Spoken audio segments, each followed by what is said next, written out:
On entend souvent dire que quand on aime, on ne compte pas. C'est une belle phrase, pleine d'amour et de poésie. Mais d'un point de vue financier, c'est une recette pour le désastre. Car les chiffres, eux, ne mentent pas. Savez-vous exactement combien vous coûtera un enfant, de sa naissance jusqu'à sa majorité? Accrochez-vous bien. Les estimations les plus récentes parlent d'une somme qui peut dépasser les 200 000 € en France, et des montants comparables, ajustés au coût de la vie, au Canada et au Maroc. Et croyez-moi, l'inflation galopante des dernières années a complètement pulvérisé nos anciens modèles de calcul. Les chiffres que vous pensiez connaître il y a 5 ans sont aujourd'hui obsolètes. Aujourd'hui, nous allons donc analyser les vraies courbes de dépenses parentales. Dans cette vidéo, nous allons décortiquer ce coût, étape par étape. Des premières années coûteuses à l'impact de l'inflation sur l'adolescence, jusqu'au pic des études supérieures. Surtout, nous vous donnerons des stratégies concrètes et des outils pour planifier sereinement sans vous laisser submerger. Préparez-vous, on plonge dans les vrais chiffres. Regardons les chiffres. La plus grosse erreur financière des jeunes parents est de penser que le coût d'un enfant est linéaire. C'est faux. La courbe connaît un pic massif dès la première année. Pourquoi?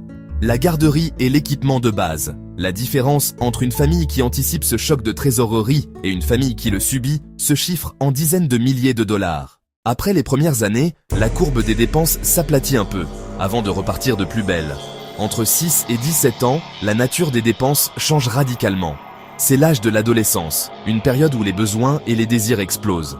Nos données montrent qu'avec l'inflation récente, le coût pour nourrir et habiller un adolescent a bondi de près de 23%.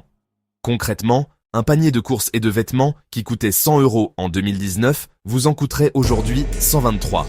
Ajoutez à cela les frais de transport, les sorties et le matériel pour les activités extrascolaires. Je me souviens d'un parent qui me disait en plaisantant que les chaussures de foot de son fils coûtaient désormais plus cher que ses propres chaussures de ville. C'est une réalité tangible pour des millions de familles. Et le dernier pic, le plus vertigineux, arrive à 18 ans, les études supérieures.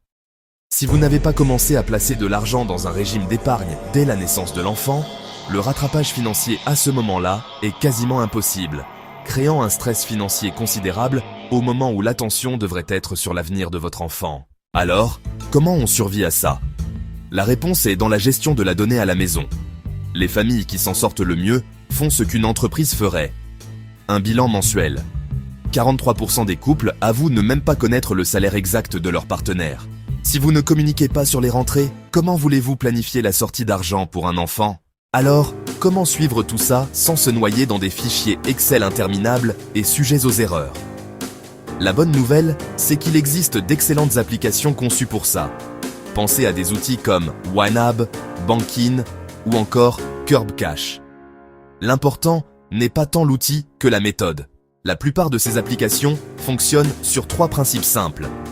D'abord, vous définissez vos catégories de dépenses. Alimentation, logement, transport et bien sûr des catégories spécifiques pour les enfants comme frais de garde, activités extrascolaires ou épargne-études.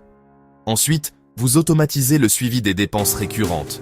Le paiement de la crèche, l'abonnement de transport, les cours de musique, programmez-les une bonne fois pour toutes.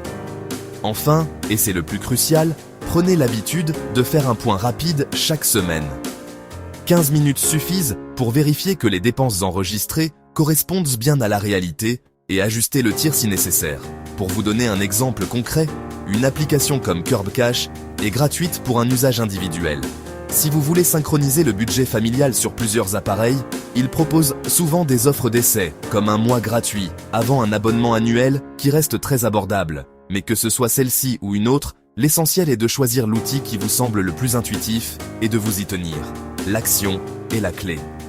Pour vous aider à démarrer, je vous ai préparé quelques liens en description. N'oubliez pas de vous abonner pour ne pas manquer nos prochains conseils. À très bientôt.